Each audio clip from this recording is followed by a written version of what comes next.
Hey everybody, Chris here. Today's episode is a board meeting, but we did have a special guest sit in with us, Dru Mack, who just yesterday climbed his hardest route to date with pure imagination in the Red River Gorge. So big congrats, Dru. So proud of you. We're going to split this up into 5 episodes that we'll release throughout the week, because this ended up being a 2.5-hour really fun conversation with Dru. And if your name happens to be Ty or Brennan and you were in Lander this summer, there might be a little special Easter egg shout out at the end of the podcast for you. Let's get into it. Maybe don't know. This time, power. This time to build power. This time to build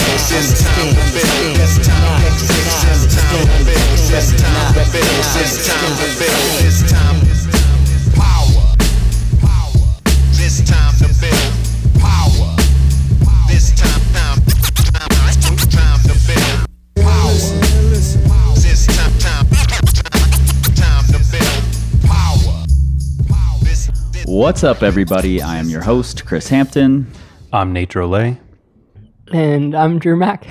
And together we formed the Three Musketeers, because that was the first trio of things I could think of. Because I wasn't prepared for this Migos. one. Migos. Three Is Migos a Migos. trio? 3 Migos. Oh, 3 amigos. Amigos, Dru, not Migos. Walk it Migos like is I something talked it. different. And I don't even know what Migos is, because I'm too old school for that. I just know I'm supposed to hate it. And I do. Never heard it, but I hate it. What is Migos? You know, tell me. Yeah, it's a rap group from Atlanta. How many people? 3. Oh, well, shit. You should have just went with it. That's exactly why I said it. You did not. Confidence. It's exactly why I said it. Did you say Migos or Amigos? No, I said Migos. So you didn't say Amigos. No, because there's a rap reference. I figured you would get it. Have you ever heard of O-Dub? 3 Amigos? Yes, Okay, so you do know that reference too? of course. That's what the Migos took their name from, I Dru assume. is worse at references than Nate is. Yeah, that's pretty bad. I'm sure everybody got that. I'm sure. That's a millennial. Are you saying only millennials listen to my podcast? Because I know there's a lot of old people. No, I'm listening saying to my only podcast right now. millennials listen to Migos. Ignore that. Maybe I'll see if Migos will put this on their next album. We'll just pass. The 3 Migos. We're not Migos? talking.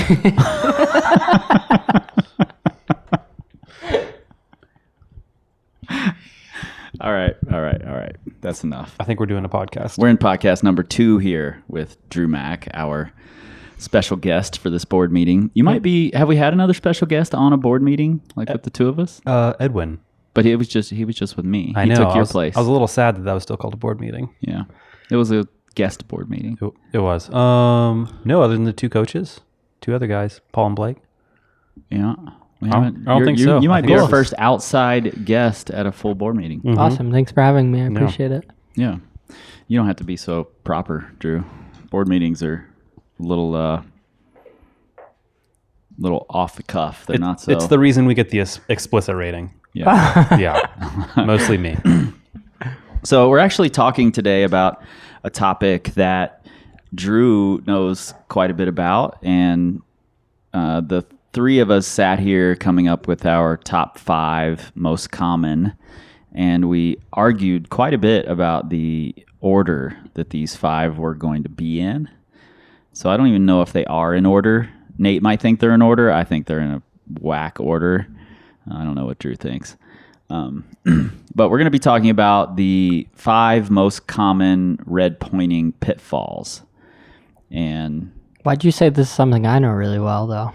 you're a red pointer. Yeah, You're good at this, dude. You're really good at this. I don't know if you know the pitfalls, though, because you're really good at this. Except for there was that Omaha Beach incident. Whoops. Yeah, so maybe you do know some of the pitfalls. Definitely do.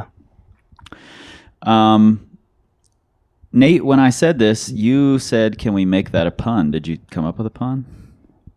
Redpoint Pitfalls? No, I haven't yet. I was even trying to think of it as you were saying it there. Yeah. There's something there. I feel like this is a missed opportunity. Yeah, you can't say red pointing and falls without feeling like there should be a pun. So if any of you guys know a pun, hit us up on the Instagrams. Yeah. Or good Or the dad Facebook. jokes. both are accepted. Tell us a dad joke. You know good dad jokes. I I can't believe you're I blanking. used to work at a calendar factory, but they let me go when I took too many days off. Yeah. You know how to tell when a joke is becoming a dad joke? No. It's whenever the punchline is apparent. And the worst thing about this too is I've got a couple of friends who make fun of me for loving dad jokes. And I guess that makes me a faux pas. Oh my God. It never ends. Awful. So awful. Yeah. You want to hear a joke about That's pizza? your biggest pitfall. Are you going to tell those sometime though, Drew? Probably will. I'm writing them down now. Good. What's your pizza joke, bro? Never mind. It probably would have been too cheesy for you anyways. Oh, yeah. All right. I'm Yeah, done no, with let's- these. Classic. Done with these. Now that everyone's groaned for the Yeah. last 30 straight seconds. Yeah. All right. So, Nate, why don't you tell us what number 5 is in our top 5 list of Redpoint pitfalls? So, common red point pitfalls. Number 1 is timing your red points incorrectly. So, this is either starting to try and send a route too early or waiting way too long to try and send a rock climb. Which happens to you most often, Drew? I think it bounces back and forth. But I think a lot more times I don't think I'm ready to send her out, and I end up kind of taking a little bit more time sussing out the moves and making good links instead of sometimes you just got to rip it and just give it a whirl and see where you're at. And then you can make better judgments of, am I ready to red point, or do I need to kind of spend a little bit more time on this? Yeah, I think that's a really important way to gauge it that a lot of people are missing. Like the minute they make that first rip it attempt, Yeah. like try to do it, then the next attempt is try to do it, the next attempt is try to do it, and Yeah. they just stay stuck in that zone instead of reassessing via that first attempt and realizing, oh, maybe I'm a little too soon Of course. with this. Your thoughts on it, Nate? Yeah, no, I do. I tend to have the same issue of it's really easy to keep pushing it off till later because you can keep sussing things out, getting better beta, taking your time. It's very Making the comfortable. moves easier. Yeah, and it's one of those things to where you can make it to where you're never uncomfortable by doing that. Like you're never having to make really that hard of links. Like everything's Right. kind of guaranteed until one day you're like, well, it's like, oh, I sent it on my first red point go kind of thing. Like, Yeah. well, yeah, that was 80 goes later. Yeah, I say this about Annalisa all the time, actually, that She she just needs to try harder. She just flipped me off. You can't flip me off. We're married now. Married people don't do that. She's never flicked me off. She likes you way better than she likes me, dude. Trust me. But I feel like there are a lot of times where she'll keep sussing it out until there's no chance of her falling. yes. Like, it's not going to happen. Yeah, I have good friends like that too. Yeah. And it's an easy trap to fall into. It totally Like, is. I feel like especially when I'm first starting a season off, or if I haven't sport climbed in a while, that's my go-to. I feel like for me, it's very much a sign that I am confident and in the mode of when I'm willing to give something a rip when I'm not 100% confident. When I'm okay, I've got enough pieces, let's just pull on and give it hell and see what happens. For me, that takes I can tell I'm in a savvy level of red point mode, and being in sport climbing mode when I can do that and pull it off. Do you think there are times where, or is there a limit to the number of times that you will say, let's see what happens? I live my life by those words. Because red pointing is sort of about knowing what's going to happen, right? Yes. I think it's a happy medium. I really like the idea of checking in every now and then of let's say if it is a fairly long-term project, it's very easy to get stuck in that process of oh, I'm just going to bolt up it a few times today, maybe do a few links, and it's a set deal. But I think every now and then it's good to be okay, I'm just going to give it a rip, see what happens, and go from there. Because that's when you also start to realize oh, I can't do that move that powerfully on point that way, or that clip's not going to happen like that. Exactly. So it kind of lets you check back in to see what's happening. Yeah, you talked a little bit about that when we were kind of prepping beforehand, Drew, about Yeah. things changing on the fly. Yeah, exactly. Well, I mean, like going bolt to bolt is significantly different than, when you're pumped coming from the ground. And when you're pumped, like you might, another sequence might be easier, or a clip might be easier from, say, a higher hold, or you may need to skip a clip or things like that. Things change when you're pumped. And so if you're just continually going bolt to bolt or making small links, then, you're not really learning as much as you could. Yeah, totally. And I think the idea of that you started this off with, Drew, of letting it rip and then asking, was it time or not? Yeah. Is really, really important. And I think people learn that, what you just talked about, by letting it rip. I see a lot of people who, especially when they first come to the red or a place that's really, sustained, not terribly hard climbing, they'll come to those areas, go up something bolt to bolt, and then just be like, oh, well, I'm sending that next go. No problem. I did all the moves easily. Yeah. And then they find that by the time they get to the fifth bolt on their Redpoint attempt, that they weren't nearly ready yet. Yeah. And then a lot of people fall into the trap of just banging their head against the wall and advancing it 2 moves at a time over the next 8 months. So that's a big pitfall. Yeah. For sure. I guess let's talk about like why is it that we're trying to avoid this? Like why is it a bad thing to wait a long time? Because like, hell, if I can just guarantee it, what's wrong with that? Or, what's wrong with trying to red point early? Well, some of those, if I'm not careful, I'm going to jump into our number 2 here, so I'm not going to do that. But I think that jumping in too early, you don't learn the skills of sussing out beta, trying new beta. You don't learn the skills of breaking a route down into its pieces. And those are things you're going to need to know when you get into harder and harder grades. So you might as well learn the skills that are required of these sins of where you're at the moment so that you can apply them later on. The danger of going too late is that you never have to try really, really hard, and part of the fun and the excitement and the draw of rock climbing for me is that moment when you're going really hard, you're in the red, and you're just latching holds and continuing to move. Yeah. When you thought you were going to fall 5 or 6 moves ago, That fight, that like deeper dig is something that like you miss if you're just like making everything easier. And that like dig is what like really, I think, takes you further as well. Totally. And I think the reason you need that dig is because if you ever want to climb your absolute hardest potential, that's going to be a combination of doing everything perfectly, having all the right tactics leading up to it, and then being able to dig as deep as you can on the hardest moves you can do. So it's a component you have to climb your hardest. Totally. I completely agree. Only thing I would add to it as well is just a time factor. Yeah, if you can get something done in 5 days versus 15, like Efficiency. Yeah, you can do 3 rock climbs instead of just the one. Yep. So I think that's really important. And especially early on, that's really important to your climbing.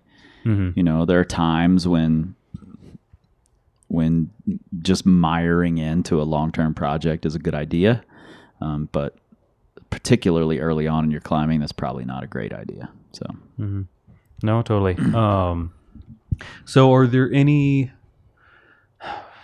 big things that people should keep in mind with this? Either like red flags to avoid, like what are some telltale signs for I'm going in too early, too late, or what are some good like rules of thumb? I think number 1 is have an expectation for, maybe not an expectation, have an intention for that attempt. And if you were way off the mark, like when you decide to start red pointing, if you think, oh, this is what I'm going to do, this is my intention, and then you just go ahead and send instead of, I think I'm going to fall around the fifth bolt, or you think you're going to send, but you fall around the fifth bolt, so your intention is way off, you had no idea what was going to happen, then there are probably some issues with the way you see your red pointing. So you should take a step back and look at it a little differently. Totally. And you got to be honest with yourself with that too. Yeah. Like, you can only have so many foot slips, or I just bumbled one thing, but otherwise I would have made it 6 bolts higher kind of thing. You need to be honest with yourself with how things are really going. Drew, are there any like red flags you can think of when either that you can see in yourself from the past or that you've seen out at the crag when maybe people are trying to pull the trigger a little too early? Yeah, I'd say that kind of comes into that intentions thing where, I've seen people who, pretty confident. And it happens in the red a lot, where you go bolt to bolt, you feel comfortable. You haven't really sussed, like how things are going to feel or really built the fitness, to do things. And you fall low. And I think that's also, like that can be hard mentally to like have kind of this thought in your head of this is how this is going to go. And then it happens drastically different. And that can be really frustrating to even follow through on a route like that. Yeah, I see a lot of people bail in that situation. Yeah, it's super frustrating if you have some kind of expectation or intention and you're far off from that. And so just, keeping the expectations where they should be. And yeah, and I think if that happens, that's a good time to readjust and say, okay, yeah, exactly. I didn't quite know what I was getting into here. Yeah.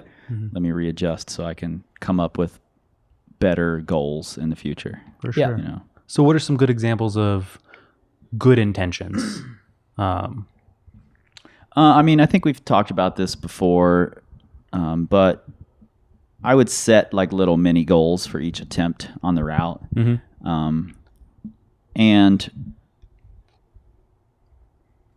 when you're ready to red point, make that the intention. Don't give yourself, this is totally not answering your question. It's sort of answering it backwards, coming through the other side. But don't give yourself the out when something goes wrong, where you start the intention or the attempt with, I'm just going to see what happens. If it's a red point attempt, then your attention is to red point. And if you fall really low or nowhere close to the red point on a pumpy route, then you need to readjust. And I think that's a really common problem, just letting yourself off the hook. Totally. You mentioned that with being honest with yourself. For as well. sure. I don't even remember what your original question was. I was just talking there. It was like, what are good intentions? Like, for instance, when I'm in red point mode on something, my intention, and I voice this to my belayer so that like I have someone to keep me honest. Like the thing I pretty much say every time before I pull off the ground is, I'm going to give it hell. And if I fall, I'm going to fall going for it. Yep. And for me, it's like, even if I don't red point, it's like, okay, like, did I do that? Because if I do that and like I give it everything I have and I fall going for it, then it's like, cool, chances, like my chances of red pointing have just gone through the roof. Right. Like, and that's for me personally, because it's just the things I need to work on. In fact is, if you blow that, if you don't fall going up, then you just weren't ready for red pointing to begin with. If you give yourself a reason to say take or to just drop off without trying, then you weren't ready to red point. So yeah, I always try to just handle the things that I can personally handle. Totally. So that, there's only, to me, my mantra that I say as a belayer and I say to myself is try hard and have fun. And, like whether you're about to red point something or you're totally going to just be nowhere near doing it. Like if you control the things that you can control, then that's going to help you become a better rock climber. Totally. Yep. Do you think red pointing is really fun though? I think it's really fun. Like type 2 or type 1? Like, I mean, I clipping don't chains know is what the great. types are. But type 1 is like you're having fun in the moment. Type 2 is like it's fun afterwards in memory. Like to me, red pointing is like, It's definitely more fun afterwards. It's a deeper Yeah, for me. conversation. I think And of it- not just after the red point, but after you come down off the route. Because on the route, it's really easy to get frustrated during a red point attempt. yeah, it's like nerve But when you wracking. come down and can talk about all the little minutia of what you learned and what you still need to do and how you need to build yourself to get to that point, that's really fun for me. for sure. For me, like hard red points are like I'm too focused to be like fully enjoying the moment. Mm-hmm. If that makes sense. Totally. Like there was an I'm interview. just like I have to try really hard. Sure. Yeah. Yep. Can't think about how amazing this move is. Right. Right. Yeah, there was an interview with Jonathan Segrist on the Everything Climbing podcast, I think. And in it, he talked about he was just like, yeah, one of my favorite things when I go All things climbing?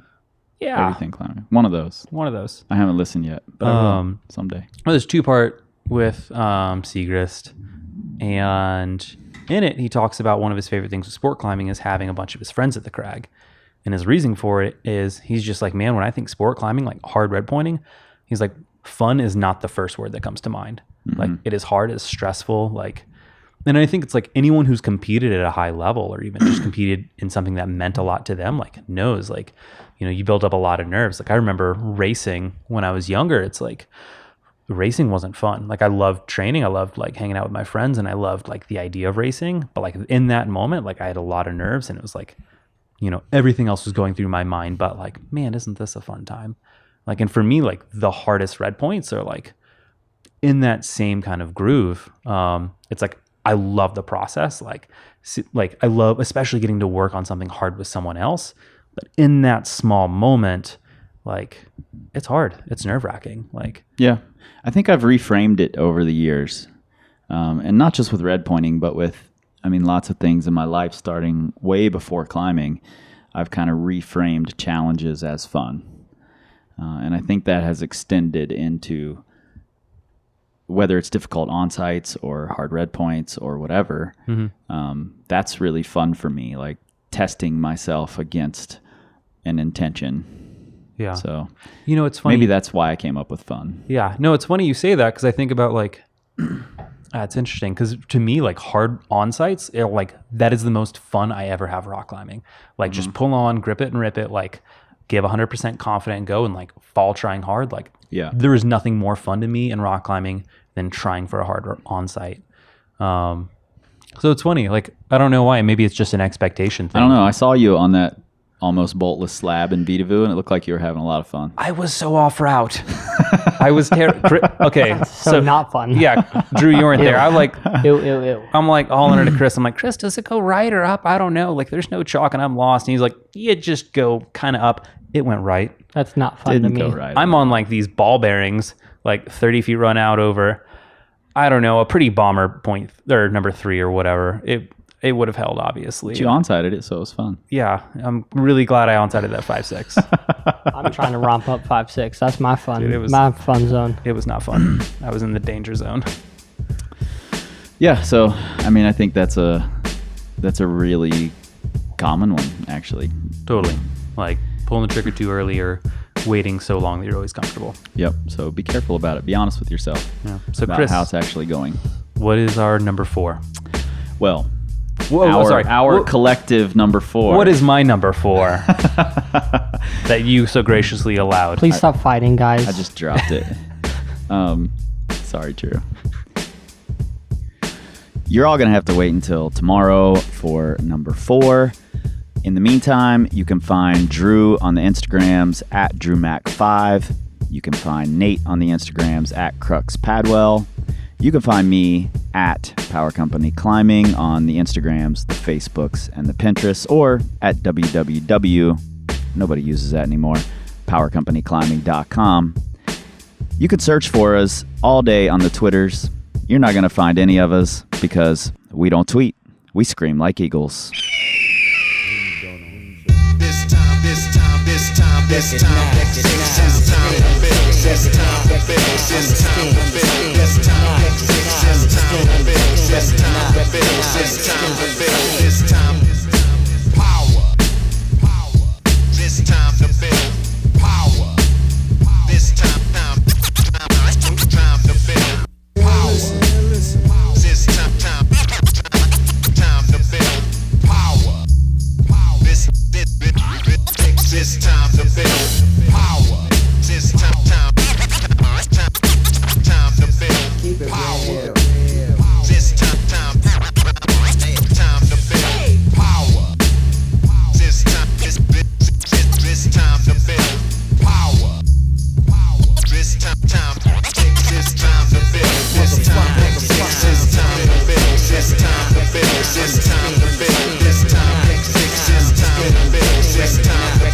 It's time to build. It's time.